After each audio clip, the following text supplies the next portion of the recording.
Today I'm going to talk to you about pruning and propagating your cane begonias. All you need to have before you get started is a pair of clean and sharp scissors, a few different sized jars to hold your cuttings, and you want to make sure that you've watered your plant the night before. That'll help minimize the shock to your cuttings going from the mother plant into water propagation. So as you can see, this plant is really overgrown. The canes are too top heavy and they can't support themselves.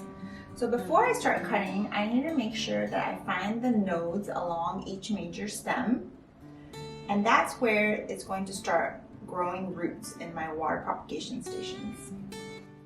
As you can see, there are these darker bands along the stem. Those are the nodes where roots will start.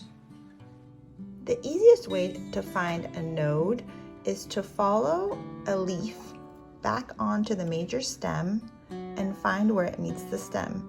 There you'll find these perpendicular lines along your major stem, and those are the nodes. That's where leaves grow from, and in your water propagation, that's where the roots will start growing from.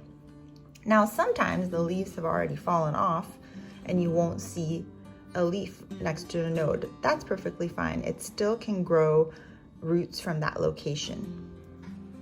Okay, so now I'm ready to make my cuts.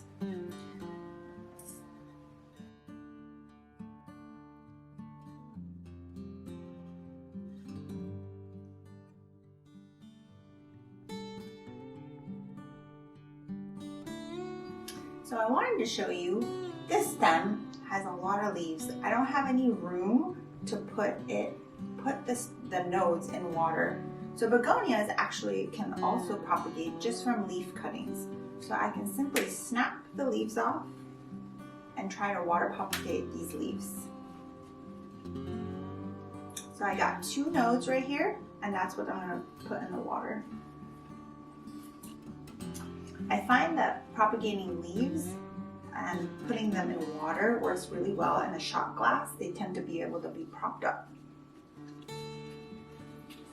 From this single mother plant, I got all of these cuttings, a variety of sizes, large all the way down to single leaf.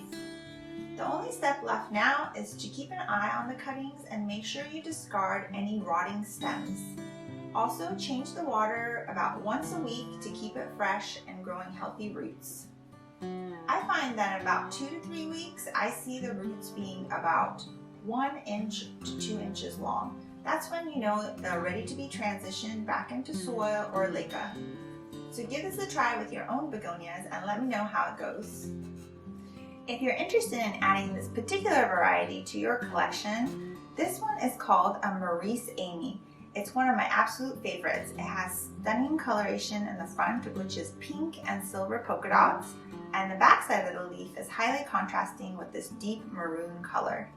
I'm going to be making these particular cuttings available on my Etsy shop once they have long enough roots and ready to be transitioned into soil. So come check us out on Royal Succulents.